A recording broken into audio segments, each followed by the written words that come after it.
ሰላም ሰላም ውድ የአራዳ አካዳሚክ ቤተሰቦች እንኳን ወደ ሰላም በሰላም መጣችሁ። ዛሬ ደግሞ እጅግ አስፈላጊ ትምህርት ይዤላችሁ መጥቻለሁ ማለት ነው።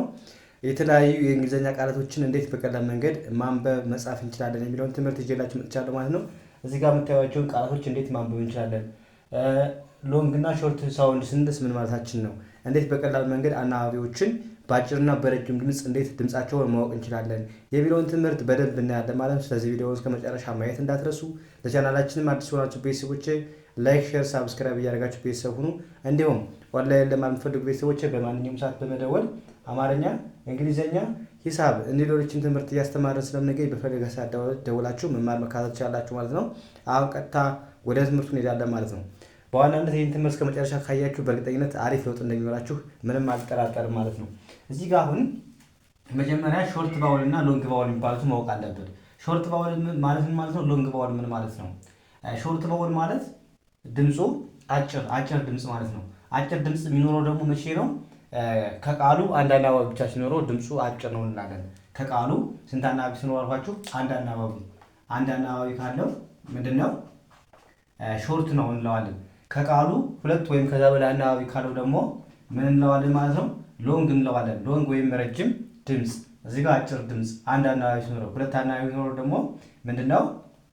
ሁለት አናባቢ ሲኖረው ሎንግ ነው እንለዋለን። ስለዚህ ሎንግ እንዴት ነው የምናነበው? ለምሳሌ እዚህ ጋር አሉ ኤ ምን አይነት ድምፅ አላት? በሾርት አንድ አናባቢ ብቻ ሲኖረው ማለት ነው። ከቃሉ እዚህ ጋር አሉ ቃላቶች አሉ፣ እናያቸዋለን፣ ችግር የለውም። አሁን ከቃሉ አንድ አናባቢ ብቻ ካለው ምን እንዳለን? አንድ አናባቢ ብቻ ካለው ከቃሉ ለምሳሌ ኤን ምን ብለን ማንበብ እንችላለን? አ ሚል ድምፅ አለው ማለት ነው። በሌላ በኩል ደግሞ ኤ ምን አይነት ድምፅ አለው? ኤ ሚል ድምፅ አለው። ስለዚህ ኤ አሁን ስንት አይነት ድምፅ አለው? ሁለት አይነት ድምፅ አለው። አንዴ እንደ አ ይነበባል፣ አንዴ ደግሞ እንደ ኤ ይነበባል። እንደ አ የሚነበበው አንድ አናባቢ ብቻ ሲኖረው ከቃሉ፣ ሁለት አናባቢ ሲኖረው ከቃሉ ደግሞ እንደ ኤ እናነበዋለን ማለት ነው። እዚህ አሁን ቃላቶችን እናያለን በደንብ ማለት ነው። ስለዚህ ኤ ሚል ድምፅ የሚኖረው መቼ ነው? ሁለት ወይም ከዛ በላይ አናባቢ ካለው፣ ከኤ ጋር ሌላ አናባቢ ካለ እንደ ኤ እናነበዋለን። ራሷን እንግሊዝኛውን ኤ ብለን እንጠራለን። በሌላ በኩል ደግሞ ኢ ያለች አይደለ? ኢ አሁን አንድ አናባቢ ሲኖረው እንደ ኤ ይነበባል። ሁለት አናባቢ ወይም ከዛ በላይ ሲኖረው ደግሞ ራሷን እንግሊዝኛውን ኢ ብለን እንጠራታለን። ያው ኢ። ከዛ አይ በአጭር ድምፅ ራሱ ሌላ አናባቢ ሲኖር ራሱ ብቻ ከሆነ የምናገኘው ምን ብለን ማንበብ አለብን? አይን ኢ ብለን እናነባለን። በሌላ በኩል ደግሞ አይ አለ፣ ሁለት ወይም ከዛ በላይ አናባቢ ራሱ አለ አይ፣ ከዛ ደግሞ ሌላ አናባቢ ካለው ከቃሉ ማለት ነው። ስለዚህ ያን በዛን ታይም ምን ብላችሁ ማንበብ አለባችሁ? አይ ብላችሁ ታነባላችሁ ማለት ነው። ከዛ ኦ ምን አይነት ድምፅ አለው? በአጭር ድምፅ ራሱ ብቻውን ከሆነ እንደ ኦም ይነበባል፣ እንደ አም ይነበባል። በሎንግ ደግሞ ሁለት ወይም ከዛ በላይ አናባቢ ሲኖር ደግሞ በሎንግ ኦ ብለን እናነበዋለን።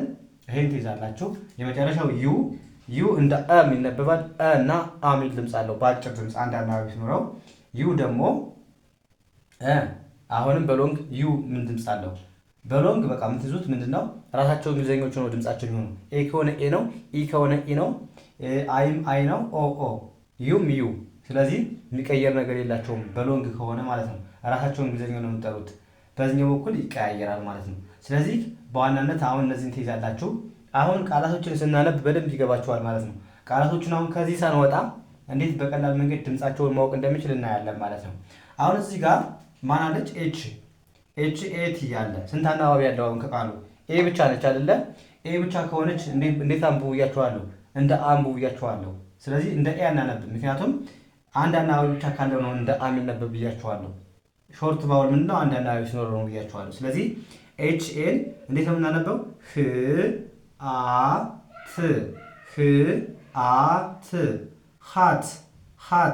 ሃት እላችሁ ማንበብ። ሃት ማለት ምንድነው? ኮፍያ ማለት ነው። ሃት ማለት ኮፍያ ማለት ነው። አያችሁ? አ ሚል ድምፅ አለው ኤ ማለት ነው። መቼ ነው እንደዚህ የምናደርገው? አንድ አናባቢ ብቻ ሲኖረው ከቃሉ፣ ወይም ሌላ ከኤ ውጭ ሌላ አናባቢ የለም አይደለ? ተነባቢ ናቸው። ስለዚህ አንድ አናባቢ ብቻ ነው ያለው። ስለዚህ በዚህ ታይም ምን ማድረግ አለባችሁ? ኤን አ ብላችሁ አነብባችሁ ማለት ነው። እዚህ ጋር ደግሞ ይቀየራል። እዚህ ጋር ነው ልብ ማለት ያለባችሁ። አሁን እዚህ ጋር ኤች ኤ ቲ ኢ ስናነበው ህ በሉ። ከኔ ቀጥላችሁ በሉ እንዲገባችሁ። ኤ ት መጨረሻ ኢ ሲሆን አይነበብም። እሺ መጨረሻ ኢ ከሆነች አትነበብም። እንዲህ ነው የምትጻፈው ማለት ነው። ስለዚህ ኤ ት ኤት ሄት ሄት ሄት ማለት ምንድን ነው? መጥላት መጥላት። አሁን እዚህ ጋር ልዩነት ነው እዩ። እዚህ ጋር እንደ ሀ ነበብን፣ እዚህ ጋር ደግሞ እንደ ሂ ያነበብናት ኤ ማለት ነው። የኤ ድምፅ የሚል ድምፅ አላት። እዚህ ጋር ደግሞ አሚል ድምፅ አላት። ለምን ይሆን? ለምን ነው ካላችሁኝ እዚህ ጋር ሀ ት ብለን አነበብን። ለምን? አንድ አናባቢ ሲኖረው አሚል ድምፅ አለው ብያችኋለሁ አይደለ? ሁለት ወይም ከዛ በላይ አናባቢ ሲኖረው ደግሞ ሁለት ወይም ከዛ በላይ አናባቢ ካለው ምን ብያችኋለሁ? ኤ የሚል ድምፅ አለው። ይኸው ኤ ያለች ሌላኛዋ ኤ ያለች። ስለዚህ ሁለት አናባቢ ያለው ከቃሉ ማለት ነው። ስለዚህ በዚህ ሰዓት ምን ታደርጋላችሁ ያላችሁ? ኤ ራሷ ኤ የሚል ድምፅ አላት ብያችኋለሁ። በዛ ሩል መሰረት ነው የምናነበው ማለት። ስለዚህ ሄት ሄት ሄት ብለን በቀላሉ ማንበብ። ሄት ማለት መጥላት ማለት ነው። ያ አሁን ደግሞ እዚህ ጋር አሁን ኤች ዩ ጂ አለ።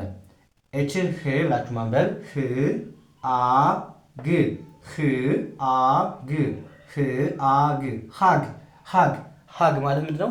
ማቀፍ ማለት ነው። ማቀፍ ህ አ ግ ሀግ ማለት ምንድነው አልኳችሁ? ማቀፍ ማለት ነው። ማቀፍ ያ ወደዚህኛው ስትሄዱስ ኤች ዩን እንደምን ማንበብ አለባችሁ? ኤች ዩን እንደ ሁ ማንበብ አለባችሁ። ሂው ብላችሁ ማንበብ። ሂው ጂኤን ጂ ብላችሁ ማንበብ። ሂውጅ ሂውጅ። አሁን እዚህ ጋር ማየት ያለባችሁ ምንድን ነው? እዚህ ጋር እንደ ሀ ነበብ ነው። እዚህ ጋር ደግሞ እንደ ሁ እንደ ዩ ሚል ድምፅ አላት ማለት ነው። ሁ ስትሉ ዩ ሚል ድምፅ አለ በውስጥ ማለት ነው። እዚህ ጋር ግን አሚል ድምፅ ነው ያለው። ለምን? አሁን እዚህ ጋር አሚል ድምፅ ያለው እንደ አይ ነበባል እያችኋለሁ። በአጭር ድምፅ። አጭር ድምፅ ማለት ሌላ አናባቢ ከጎኑ ሳይኖረው ሲቀር አሁን ዩ ብቻውን ነው። ስለዚህ ሌላ አናባቢ ስለሌለ ምን ማድረግ አለባችሁ? እንደ አ ነበባችሁት እንደ ሀ። እዚህ ጋር ግን ሁለት አናባቢ አለ። ዩ አለ ደሞችም ኤ አለች። ስለዚህ ሁለት ናቸው። ሁለት ሲሆኑ እንደምን አንብቡ ብያችኋለሁ? ሂው እንደ ዩ ዩ ምን አይነት ድምፅ አላት ብያለሁ። ራሷ እንግሊዘኛውን ዩ ብለን እንጠራለን ብያችኋለሁ። ስለዚህ ሂውጅ ሂውጅ ሂውጅ ማለት ምንድን ነው? ትልቅ ማለት ነው። ልዩነቱ እዚህ ጋር ነው ማለት ነው። ያ አሁንም ወደዚህኛው እንሂድ። ዩኤስ አለ። ዩን እዚህ ጋር እንደ አ ነው የምታነቡት። አ ኤስን ስ አስ አስ አስ ማለት እኛ ማለት ነው። እኛ ወደዚህኛው ስትሄዱ ደግሞ አሁንም ዩ አለች፣ ኤስ ኤ አለ። እዚህ አሁን ዩን እንደምን ማንበብ አለባችሁ? እንደ አ ነው የምታነቡት አይደለም። ምክንያቱም ሁለት አናባቢ አለ። ዩ አለ፣ ኤስ አለ፣ ኢ አለች። ሁለት ናቸው። ስለዚህ በዚህ ታይም ደግሞ ሁለት ከሆኑ ራሷ እንግሊዘኛዋን ዩ ብላችሁ ትጠራላችሁ ብያችኋለሁ። እችን ዩ። ስለዚህ ዩ ኤስ ኤን ዝ ብላችሁ ማንበብ። ዩዝ ዩዝ ዩዝ ዩዝ ማለት ምንድነው? መጠቀም መጠቀም ማለት ነው። ዩዝ ስንል መጠቀም እያለ ነው ማለት ነው። ከዛስ አሁንም ኤምኤን እንደምን ማንበብ አለባችሁ? ም አ ት ም አ ት ምአት ማት ማት ማት ማት ማለት ምንድነው? ምንጣፍ ማለት ነው። ምንጣፍ ምንጣፍ። አያችሁ፣ በዚህ መልኩ ታነባላችሁ። እዚህ ጋር አሁን ድምፁ ይቀየራል። ማን የተጨመረች ግን ኢ ብቻ ናት የተጨመረች አይደለ? ግን ድምፁ ሙሉ በሙሉ ይቀየራል። እዚህ ጋር ማ ብለን የነበረው እዚህ ጋር ደግሞ ሜ የሚል ድምፅ እንዲኖር ማድረግ አለብን።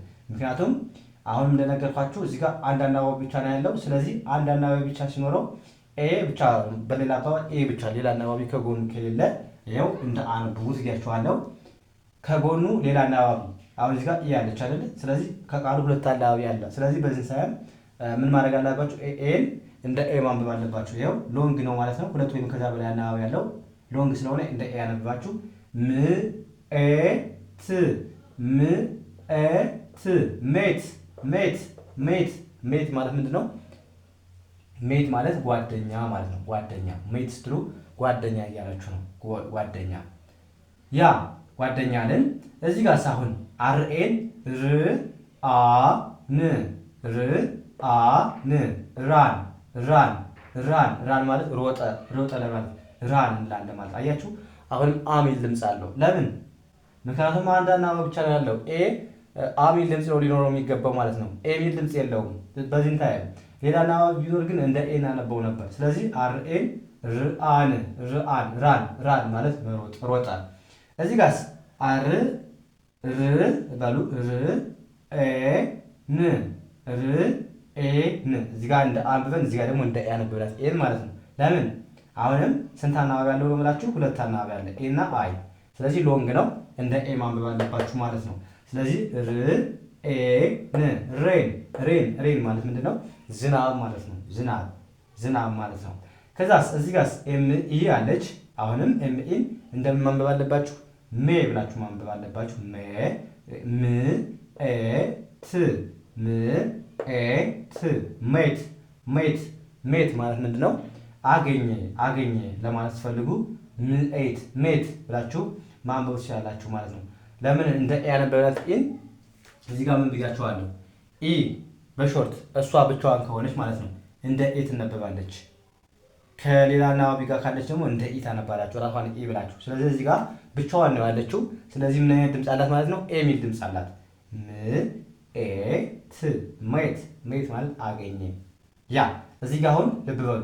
እዚህ ጋር እንደ ኤ አንብበን እዚህ ጋር ደግሞ እንደምናነባለን እንደ ኤ ነው የምናነባት። እዚህ ጋር እንደ ኢ ነው የምናነባት። ለምን? ሁለት ናቸው አናባቢዎች። እዚህ ጋር አንድ ብቻ ስለሆነ እንደ ኤ፣ እዚህ ጋር ደግሞ ሁለት ስለሆኑ እንደ ራሷን እንግሊዘኛውን ኢ ብለን ጠራናት ማለት ነው። ስለዚህ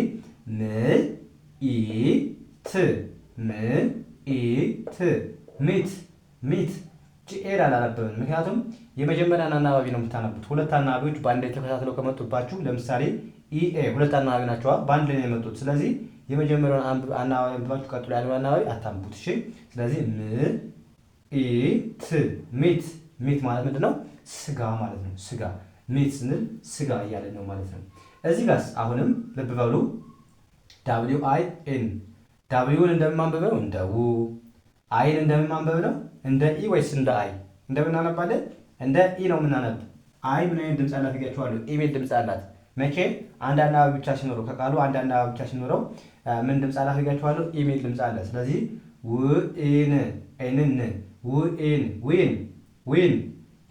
ዊን ማለት ምንድን ነው? ማሸነፍ ማለት ነው። ማሸነፍ። ያ እዚህ ጋርስ አሁን እዚህ ጋር ደግሞ ይቀየራል። አሁን ኢ ብቻ ተጨመረች፣ ግን ድምፁን በሙሉ ይቀየራል ማለት ነው። ምክንያቱም ሎንግ ነው የምናደርገው። እዚህ ጋር አሁን አይን እንደ ኢ ነበር ያነበብን፣ እዚህ ጋር ደግሞ እንደምናነባታለን እንደ አይ። ስለዚህ በሉ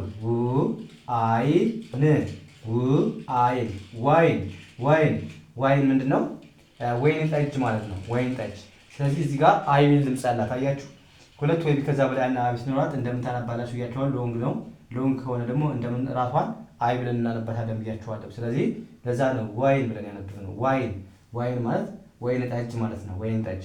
ያ እዚህ ጋር አሁን ኢ አለች። እሺ ኤፍን እንደማንበብ ነው። እዚህ ጋር እንደ ኤፍኤ እንደ ፌ ማንበብ ፌ። ምክንያቱም አንድ አናባቢ ብቻ ነው ኢ ብቻ ነው ያለች፣ ሌላ አናባቢ ስለሌለ ኢ ብቻውን ከሆነ ደግሞ እንደምታነባለች ብያችኋለሁ። ኢ ብቻውን እንደ ኤ። ስለዚህ ፌል የሚል ድምፅ አለ። ፌል ማለት ምንድን ነው? ወደቀ ለማለት ስትፈልጉ ፌል ማለት ትችላላችሁ ማለት ነው። በተቃራኒው ደግሞ እዚህ ጋር አሁንም ኤፍ አለች። እዚህ ጋር አሁን ኤ ነው ወይስ ኢ የሚል ድምፅ ነው ያለው? ኤ ነው ወይስ ኢ?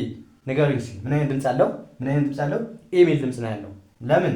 ምክንያቱም ሁለት ናቸዋ። ሁለት ዳብል ኢ ናቸው። ሁለት ኢ ናቸው። ስለዚህ ሎንግ ነው ማለት ነው። ሎንግ ሆነ ማለት ደግሞ ኢ ምን አይነት ድምፅ አለው? ራሱ እንግሊዘኛውን ኢ ብለን እንጠራለን ብያቸዋለሁ። ስለዚህ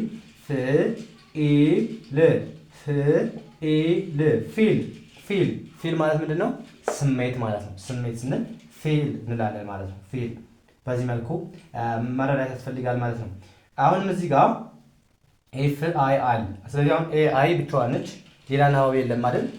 ይሄም ተነባቢ ነው፣ ይሄም ተነባቢ ነው ሁለቱም። ስለዚህ ብቻዋን አናባቢ ነች፣ አይ ብቻ ነች። ስለዚህ ሌላ አናባቢ ከሌለው አይ ምን አይነት ድምፅ አላት ብያችኋለሁ። አሁንም ኢ የሚል ድምፅ አለ። ስለዚህ ሁለቱንም ኤል በአንድ ድምፅ ፊል ማለት ምንድን ነው? መሙላት ማለት ነው። መሙላት ስንል ፊል እንላለን ማለት ነው። ፊል። ያ የመጨረሻው ደግሞ ከዚህ የሚለይ አሁን እዚህ ፊል አለን፣ እዚህ ጋር ማነት የጨመረችው ኢ አለች። ስለዚህ ሁለት አናባቢ አለው። ስለዚህ ሁለት አናባቢ ያለው ማለት አይ ምን አይነት ድምፅ አለው? ራሷ አይ። ስለዚህ ፋይል ማለት ምንድን ነው? ሰነድ ማለት ነው። ፋይል ሰነድ። አያችሁ፣ በዚህ መልኩ መረዳት ያስፈልጋል ማለት ነው። ስለዚህ በዋናነት ምንድን ነው ማለት ያለባችሁ የእነዚህን ተነባቢዎችን ድምፅ፣ የአናባቢዎችን ድምፅ ካወቃችሁ በጣም ቀላል ነው ማለት ነው። ስለዚህ ሾርት ቫውል ማለት አንድ አናባቢ ብቻ ሲኖረው ከቃሉ፣ ሎንግ የምንለው ደግሞ ከቃሉ ሁለት ወይም ከዛ በላይ አናባቢ ሲኖረው ማለት ነው። ስለዚህ ሾርት ቫውል ለምሳሌ አንድ አናባቢ ብቻ ሲኖረው ኤ እንደ አ እንደሚነበብ፣ አሁንም አንድ አናባቢ ብቻ ኢ ብቻውን ሲሆን ሲመጣብን እንደ ኤ እንደምናነበው፣ አይም ብቻውን ሲመጣብን እንደ ኢ እንደምናነበው፣ ሌላ አናባቢ ሳይኖር ማለት ነው። ኦ ሲሆን ደግሞ እንደ ኦም እንደ አም ስለምናነበው፣ ዩ እንደ እም እንደ አም እንደሚነበብ መያዝ አለባችሁ መጀመሪያ። ከዛ ኤ ሎንግ ቫውል። አሁን ሎንግ ቫውል ማለት እዚህ ጋር ለምሳሌ ሁለት አናባቢ አለ፣ ሁለት አናባቢ አለ፣ ሁለት አናባቢ ሲኖር ይህ ሎንግ እንለዋለን። ስለዚህ በዚህ ሰዓት ለምሳሌ ኤ ምን አይነት ድምፅ አላት? ኤ የሚል ድምፅ አላት። ሁለት ወይም ከዛ በላይ አናባቢ ሲኖር ኤም ኤ የሚል ድምፅ አላት። አይ የሚል ድምፅ አላት። ኦ የሚል ድምፅ አላት። ዩ የሚል ድምፅ አላት። ስለዚህ በሎንግ ሁለት ወይም ከዛ በላይ አናባቢ ሲኖሩ ኤ ኢ አይ ኦ ራሳቸው እንግሊዝኛውን ነው የሚጠሩት። ሌላ ድምፅ የላቸው ማለት ነው። ራሳቸው ነው የሚጠሩት። እዚህ ጋር ግን ይለያያል ማለት ነው። ስለዚህ በዚህ መልኩ መጀመሪያ እንደዚህ ማወቅ አለባችሁ። በብዛት አሁን እንደዚህ አይነት ቪዲዮ በተደጋጋሚ ነው የምሰራላችሁ። ምክንያቱም ዋና መሰረት ነዋ ለማንበብም ለመጻፍም ይሄ ስለሚረዳችሁ ብዬ በተደጋጋሚ እየሰራሁላችሁ ነው። በበለጠ ደግሞ በደንብ የሰራሁበት ትምህርት ስላለ ገብታችሁ መጀመሪያ አናባቢዎችና ተነባቢዎችንም ባለ የሰራሁት ቦታ አለ። እሱን ገብታችሁ መጀመሪያ እዩ። ከዛ እንደዛ ካረጋችሁ በእርግጠኝነት እንግሊዝኛ መጻፍ፣ ማንበብ፣ መናገር ትችላላችሁ ማለት ነው። ስለዚህ ከመሰረቱ መማር የምትፈልጉ ቤተሰቦች ደግሞ በማንኛውም ሰዓት ደውላችሁ አናግሩኝ፣ መማር መከታተል ትችላላችሁ ማለት ነው። ቪዲዮ ላይ ቁጥር አስቀምጣለሁ። አማርኛ፣ እንግሊዝኛ፣ ሂሳብ እንዲሁ ሌሎችን ትምህርት ከመሰረቱ መማር የምትፈልጉ ቤተሰቦች ደውላችሁ አናግሩኝ፣ መማር መከታተል ትችላላችሁ ማለት ነው። ስለዚህ የዛሬ ክላሳችን እዚህ ጋር እናበቃለን። ቀጣይ በሌላ ትምህርት እስከምንገናኝ መልካም ጊዜ ተመኘሁላችሁ። ሰናይ ጊዜ